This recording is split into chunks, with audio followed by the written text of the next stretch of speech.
Hey guys, Jesse here, and I'm finally taking a look at another kit. This is the Full Mechanics 1 to 100 Barbatos Lupus Rex. Now, I haven't been posting a lot of videos lately simply because life has sort of gotten in the way. I'm busy with work. The weather in here in Detroit hasn't really allowed for a lot of gunpla building. It's very cold and snowy. And I know I can get a lot of supplies for my airbrush to work indoors, but even just driving to the store can be kind of annoying because, as some of you may know, driving in the snow isn't very fun. So there's just that. But I'm going to try to build a bit more in the coming sort of months. In any case, for those of you who may know, who follow my Instagram and who have seen some of the previous videos, I've been working on this kit, and this is actually my second commission. And the customer basically wanted, quote unquote, it to look like how it did at the end of the series. So I'm calling this the Barbatos Lupus Rex Final Battle version. It's basically the Lupus Rex just at the very end of the series, right before it's completely decommissioned and 100% trashed.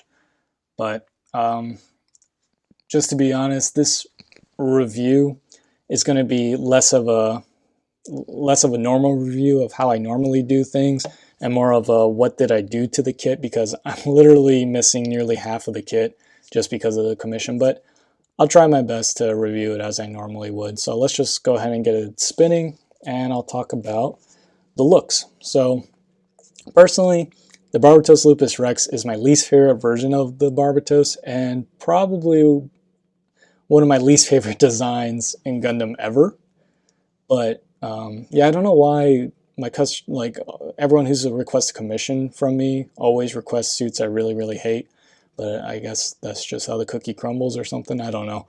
But in any case, if you like the Lupus Rex, this is a really nice version of it. The proportions are really nice. The 1 to 100 scale IBO kits tend to be more blockier and chunkier, and I think it really fits well for the Lupus Rex because it's a very aggressive design, and when you've got things with a lot of sharp edges and such, and you sort of just kind of add to that aesthetic more, I think it really helps. So the legs are a lot chunkier. The arms, or arm in this case, is a lot blockier and aggressive looking. So it's very nice. In terms of like panel lines, it's pushing it for me personally in terms of the amount of panel lines, and a lot of them don't make a lot of sense. As you can see down here, that foot and what's on the leg there, I don't know, some of these panel lines, they don't make a lot of sense, and this one's probably my worst offender on the side of this thruster. They don't make a lot of sense, and I would just prefer it if they just toned it down a bit when it came to these IBO kits. But for those of you who like this sort of style, I think you'll really enjoy it. It's not too much, but it's just a personal thing. So yeah, for the looks, A+. This is a really great kit. It's just a great kit in general as well. The inner frame has a lot of detail, and you do get a lot of that detail poking out. And it's the kind of detail I really enjoy, which is like pistons and rivets and stuff like that. So now let's move on to what I did with the kit. And as you can see, I did quite a lot to it.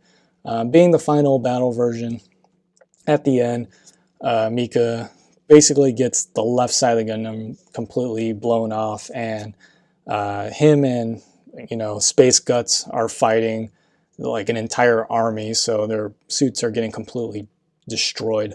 So I wanted it to look realistic but pretty heavily weathered, so I'm trying to use that more subtle weathering style. But I should say I've been practicing using that subtle weathering style, and then I get a commission that asks me to build a suit that's supposed to be super weathered. But I tried to incorporate enough weathering in here to make it look heavy but not unrealistic, and I think I achieved it. I think it looks really good. I know that the customer is pleased with what he's going to be getting, so that's good. In terms of all the damage I did, I used basically my spare nippers that I don't use anymore to do a lot of rough cuts. Then I used a Dremel with a sanding bit to do a lot of these scuffs, like in the leg here, those scratches. Some parts, like on the arm and the head, I basically just ran the side of that sander down to make a lot of these scratches here on the legs. You'll see it come by like yeah, these like scuffs and stuff, I use that sanding bit. So that's how I usually do damage. So I did the same thing here, you know, blew off the backpack, made sure everything made sense. So I used a lot of reference pictures as well from the last episode. In terms of some modifications that I did on the claws here, I sharpened them up pretty sharp. They come really, really dull, and they look really, really dumb if you don't sharpen them. So I would advise doing that. I also sharpened the V-fin, so that's nice and sharp. And I sharpened the tail just slightly, just so I can have a nicer point at the end of it. So there's that.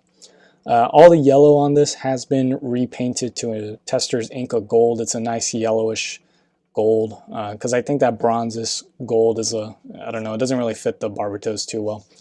The fingers here, for those of you who may know, the hand here, excluding the top white cover, is completely gray. So no matter what you decide, the claws will have to be painted. Again, I used my Inca Gold on it. I masked this to paint it, which was really difficult because it's a really small crevices and stuff. You've got to cut extra masking tape off. So it took me quite a while to mask that hand, but I think it came out really well. In terms of the other paint for weathering, I did my normal sponging. I used black on all the white and lighter pieces. Then I dry brushed silver on all the darker pieces.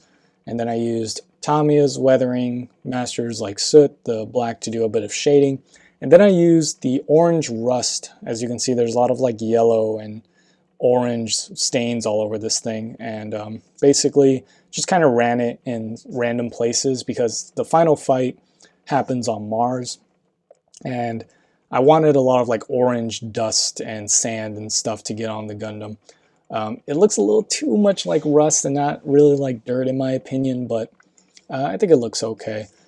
I did more towards the bottom of the legs here because of course it's stomping around on the ground. And on the feet I did some sponging of brown, and then as it was still wet, ran some of that orange dirt, or Tester's orange pigment on there. I'm sorry, not Tester's, Tamiya. Tamiya's Weathering Masters. Ran some of that orange pigment on there to orange it up, so to speak. I also, usually when you use that Weathering Masters, you put down the pigment and then use a brush to wipe off the excess dust.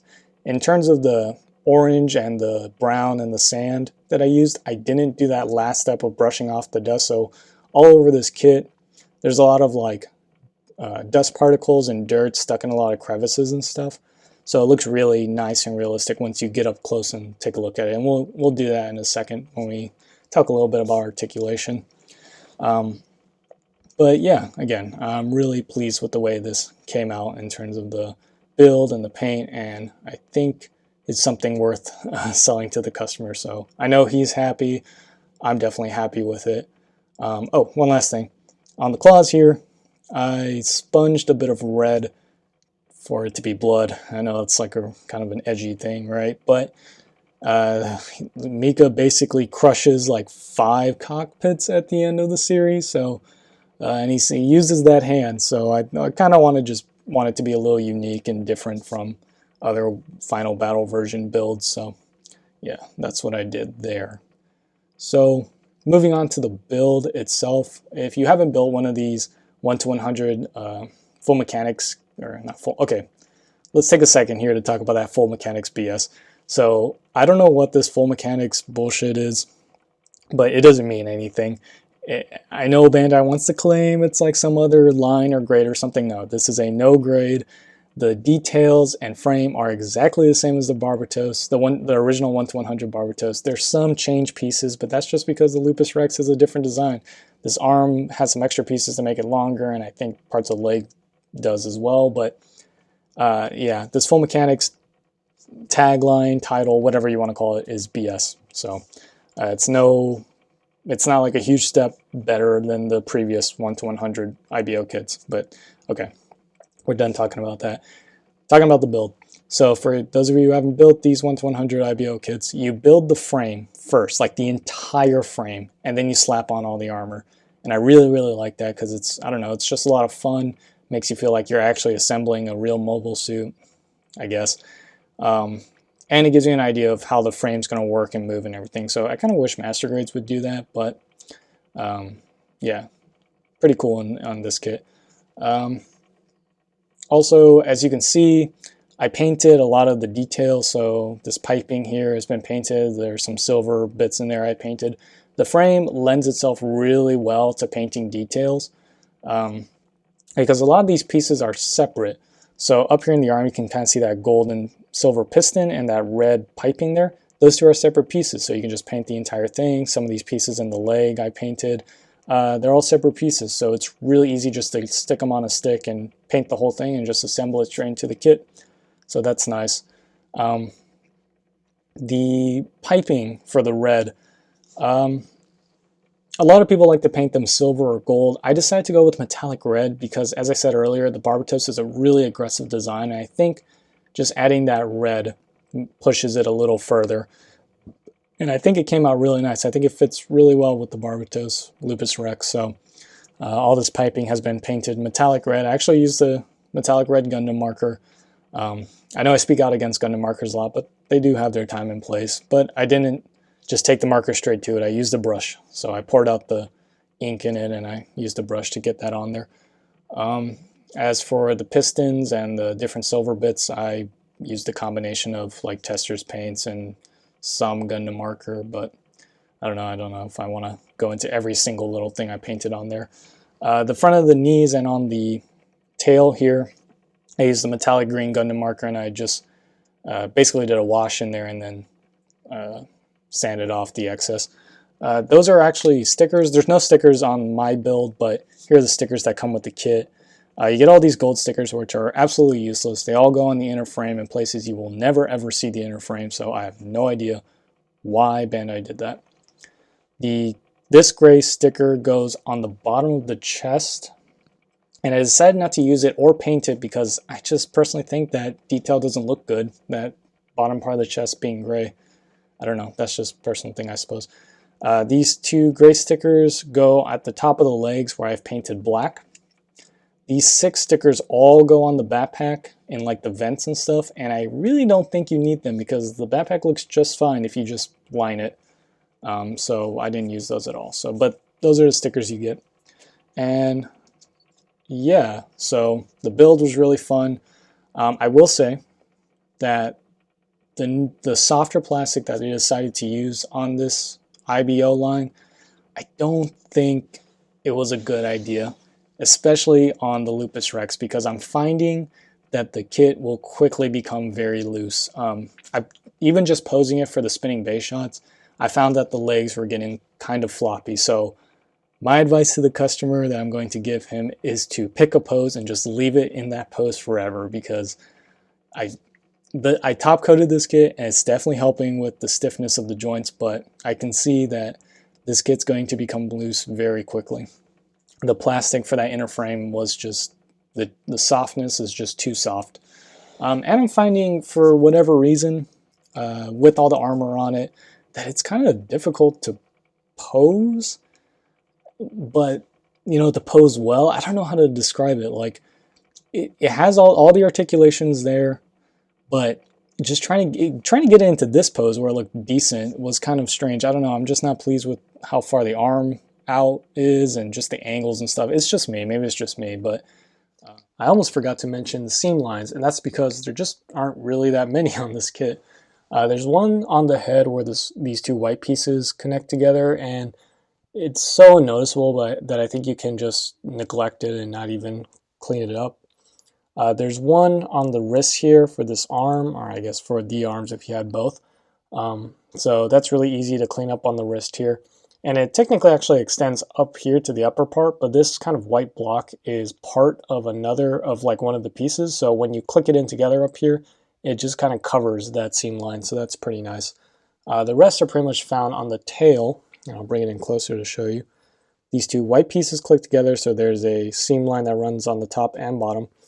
And there's 2 yellow parts that click together for this end piece. The hook is on a separate piece, so the seam line doesn't go over the hook, but it runs down this way, down here, and then off to the side, because it doesn't run all the way to the tip. The tip is actually part of one of the pieces, and then it runs down the bottom. So you kind of get this really ugly line. I fixed it, but it would just be down here, like there would be a seam right there. So I would suggest fixing the seam on the tail. There is another seam on the weapon, which we'll talk about later when we get to accessories, but that's pretty much it. So very, very nice on the seam lines. But the design itself, with the whole very skeletal and exposed frame for the Barbatos and pretty much all IBO kits, it's really easy to get around seams with the design. And another thing I forgot to mention is there's a lot of pieces on this kit I actually had to glue. I mentioned earlier about the neck polycap, but the chin I just could not get to stay on. And this was before I damaged it, so I can't say it was the damage. So I had to glue on the chin. There were a few other pieces I had to glue on, so yeah, I would suggest grabbing yourself some super glue if you're going to build one of these kits. I will say there's one piece that I glued that you shouldn't glue, and now that I've glued it, it's very unfortunate because it kind of ruins one of the gimmicks, but I will talk about it later and how I'm planning to remedy it before shipping it out to the customer, but again, we'll talk about it later. Let's go ahead and stop this spinning and get a closer look at it so I can talk a little bit about the articulation. But as you can see in the leg here, some of that dirt I was talking about kind of stuck in that scuff there.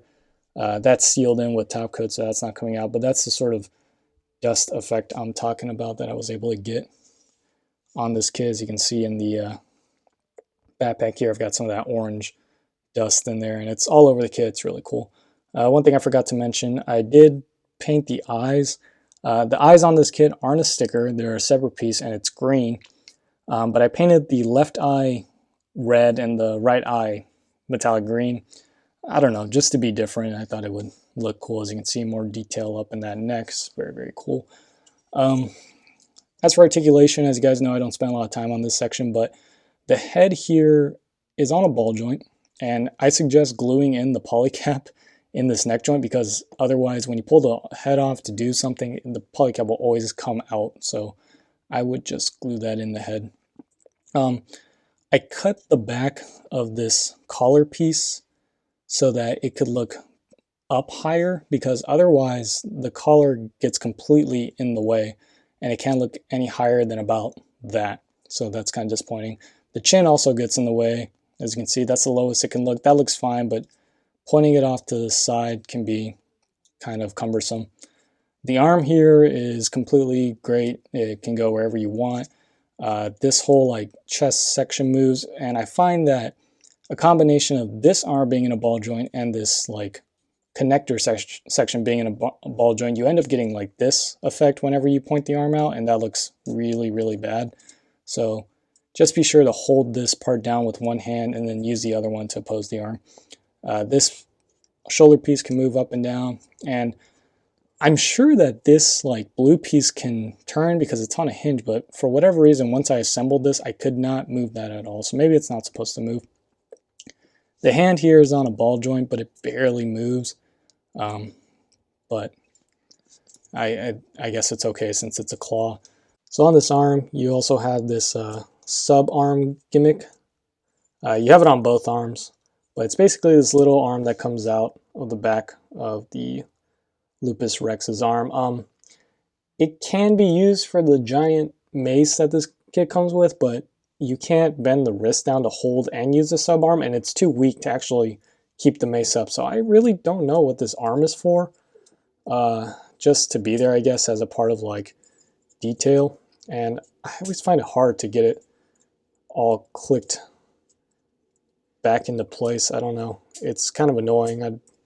I doubt the customer's going to display it with it, and I wouldn't display it with it myself. So in any case, you have that gimmick. The waist here is really nice. It has all the working pistons and such. It's on a ball joint, and the pistons help it like move up and down. You have really just nice movement there. The legs are really cool. You have the swinging, I don't know, hip joint here, which is different, and I think it works well for this design and this suit. Can kick up all the way. Of course, mine can kick up a little higher on the left side because there's no skirt armor. and the leg bends that far, which is okay. I wish it could get a little bit further. But what kind of sucks is you have this huge gap here and it looks weird. I don't know. I wish they had incorporated some sort of sliding armor gimmick. I suppose you could do that yourself. I don't think it would be too hard to modify it in a way that connected to this piece here. The ankles, of course, are really nice. If I can get this leg back down, there we go. The toes point down really well. I think it's, again, looks kind of odd because there's a lot of gaps, and then you have this ankle armor, so you can kind of close it up a bit like that.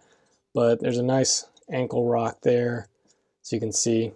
And so just overall, yeah, really nice legs, really nice articulation. But as I mentioned earlier, for whatever reason, and I think it's just me, I just can't seem to pose it in a way that I really like. Even right now, I'm struggling with this arm. But yeah, see, now it looks, well, looks really derpy and out of focus. There we go, that's better. Now it's just looking derpy. Now let's go ahead and take a look at the accessories. So we'll start off with the holding hands. I only have one here because of obvious reasons, but yeah, as you can see, I already painted everything and such. So there's a little hole in there for the notch that's on the mace for it to hold, but yeah, so you get holding hands, which are really nice. They're all detailed and such. And I guess technically the open hands that come with the kit are accessories, and they're really nice open hands, really expressive, far better than the previous open hands from the IBO kits. The ones from the previous ones were just really boring and awful, but I'm glad that they gave us some nice ones, especially for this kit, because that's like the Barbatos's main, or Lupus Rex's main weapon, in my opinion. And then the next accessory is, of course, the gigantic mace. I don't know the official name for this. I think it's called something weird like the Super Mace, but as you can see, I haven't done anything with this yet. And to be honest, I'm not sure what I'm going to do with this because I don't know, I'm just kind of dried up on ideas for what I'd like to do with this mace. I might just dry brush it and call it at that. But honestly, because this is like the final battle version, at this point, Mika had lost the mace, so I would display this without the mace, but of course I'm going to give it to the customer as an option. In any case, this thing is really nice, really well detailed. It's ridiculously big. As you can see, the mace part itself just already extends past the torso. And it does have a seam. As you can see, I'm still in the middle of fixing it, but these two pieces for the mace come together, and there's a seam on the hilt here. But on the rest of the mace, it kind of comes together at the points at which there's a angle, so there's no seam on the mace itself, which is really nice.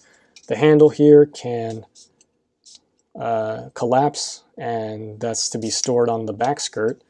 And the pile driver here also extends, which is really cool because that was a main feature of, that's always been a main feature of the Barbatos's mace weapons, and I want to say this is the only one that actually has it working. Unfortunately, it's not in there very tight, and that's not because of my construction, I hope, because it's just a square kind of track, so I don't know, it's a little floppy, so it can get a little flaccid on you if you're not careful. Maybe don't pull it out all the way, just kind of there. In any case, very cool gimmick. So you have that.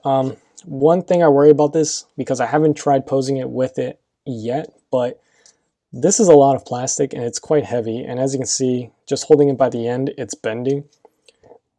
And holding it at the point where the hand holds onto it, it still bends. So I don't think the Lupus Rex here, especially with that weak frame, is going to be able to hold up this weapon. Probably it's going to have to hold it at an angle with it touching the ground or over its shoulder or something. But out extended, sort of swinging, I don't think it's going to happen, but I'll give it a try. But in order to help you hold up this thing, they give you this little stand, and I really hate this thing because it's really ugly and it's gray. They should have probably put it in clear, but you can, if I can get it in there, yeah, well, you get the idea. You can put the mace in there and it'll hold it on the ground, and it can go at different heights here. You just pull this out and you put in the little notches here. But I don't know, I wouldn't display the Lupus Rex with this weapon. I think it's okay, and I know there's a bunch of people that love this weapon, but it's just, I don't think it's working at this 1 to 100 scale. Also with this stand, you can put the tail in it because the tail comes out as a wire weapon, and you can put the tail in it to hold it, but the wire is plenty strong enough that you really don't need this, and the only reason why you would use it for the tail is maybe to ensure that it doesn't droop over time or something. And then another thing you get for the mace is this really ugly connection piece that plugs onto the back skirt, and you can, let's see, let me grab the mace. You can store it on the back of this Gundam. So yes, this giant mace can be stored on the Gundam, which is pretty impressive, but I personally think it looks kind of gross as well, just stored on the back, and it really gets in the way of your articulation. And then finally, you get a wire. Now this wire is for that wire weapon, and this is where we come to my grand mistake that I made. So this is a 14 gauge wire, in case anybody wants to get a longer one, and it plugs into the tail just fine. It's nice and tight, and this wire is quite strong. And then you plug it into this, which by the way can move up and down. It's on a track. And then you can plug that in, and then the tail will droop. And that's not the kit's fault, it's my fault, which really sucks. So in the manual here, you can see this tiny little step.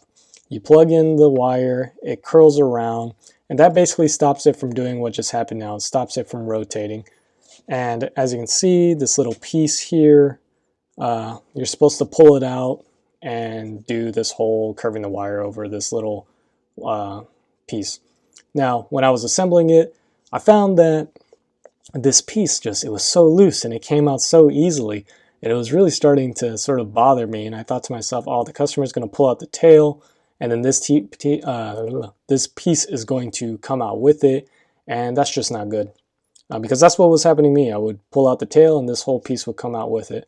So I super glued that piece into the backpack, and as you can see, that was a mistake, and I'm really kicking myself for doing so, and I've tried my hardest, but I cannot get that piece to come out. So as a result, I went out and got 14 gauge wire. As you can see, I'm providing a far longer one. I couldn't find 15 gauge. I was thinking maybe if I got a gauge higher, I could stuff it in there, but I'm basically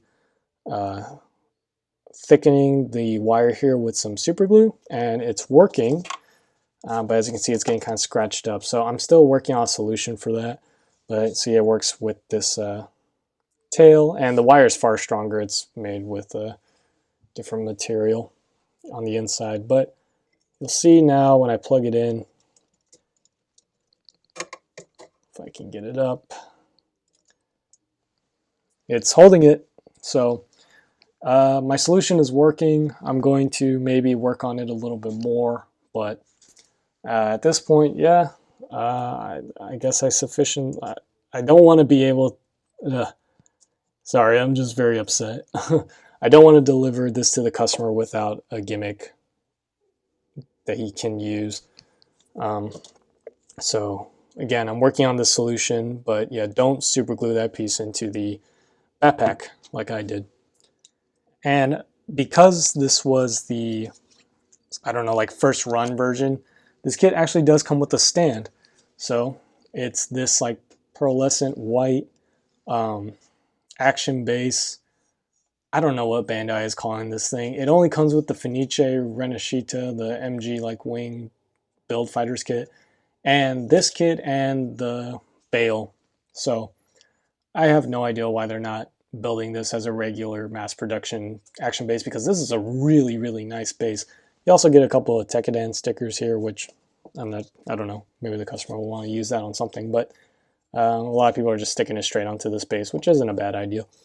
But in any case, yeah, this is a really nice stand, guys. Comes with this first run edition of this kit, although I've never seen a non-first run edition of this kit, so I'm not sure exactly. I really don't know about the exclusivity of this stand, but in any case, if you're not familiar with the stand, it doesn't use any screws like a normal action base. It's all plastic, and that's really nice. and it can move a lot better, and it's a lot more solid than an action base one. But unfortunately, this kit doesn't come with an action base adapter, so you have to use this fork connection. Now, I don't have a huge problem with this fork connection, but I know many people do because it'll scratch the shit out of your paint.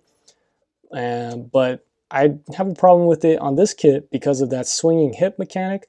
You can only really have the hips just straight, like lined up, and otherwise it won't fit into this fork connection. And even so, this doesn't really work well with this kit. So it's really unfortunate that this kit, they gave you this really nice stand and this kit really can't use it. But you'll see in the spinning base shots I was able to get it up and doing some cool poses on this stand. But yeah, I would honestly just use this stand for something else. It comes with all the adapters you'd need for getting a kit on here that doesn't use the fork. But the Barbatos Lupus Rex really is a ground pounder kit, or suit I should say. So personally I wouldn't put it on this stand, and it's kind of weird that it's pearlescent white. I would have preferred it in like clear or black. And that pretty much does it for the official accessories that come with this kit. But I did, in fact, make one accessory for this kit. So this is a 1/100 Graze axe. And as you can see, I painted it and everything, it looks nice. There's a magnet here. So at the end of Iron Blood Orphans, Mika's Barbatos Lupus Rex is looking like this, but it has an axe sticking out the side of its torso because it was just fighting a bunch of grazes. So I decided to incorporate that into this build.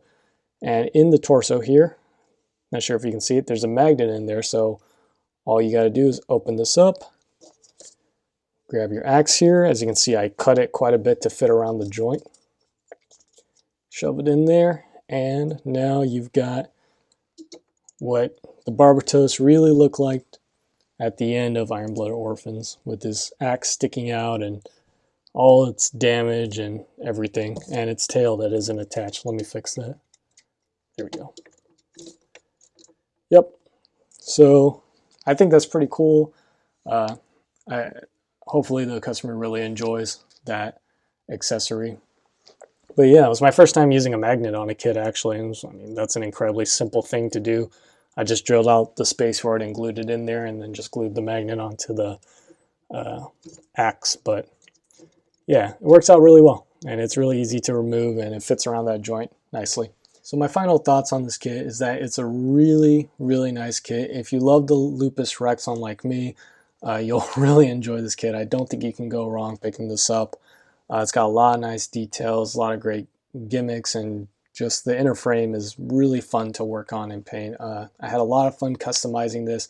Please let me know in the comments below what you guys think of my weathering job on this guy. And if you have any constructive criticism, I'd be glad to take it, so please don't hesitate. And I really hope that the customer is going to enjoy this. If you're watching, get hyped, I guess. I know you've liked what you've seen so far, but hopefully the final product you're really impressed by it. So I'm actually kind of jealous. I kind of want to pick up one of these for myself and do the exact same thing to it so I can display it on my shelf. But I do have a regular Lupus just sitting around, so we'll see what I'll do with that. But in any case, thank you guys for watching, and I will catch you all next time. Bye-bye.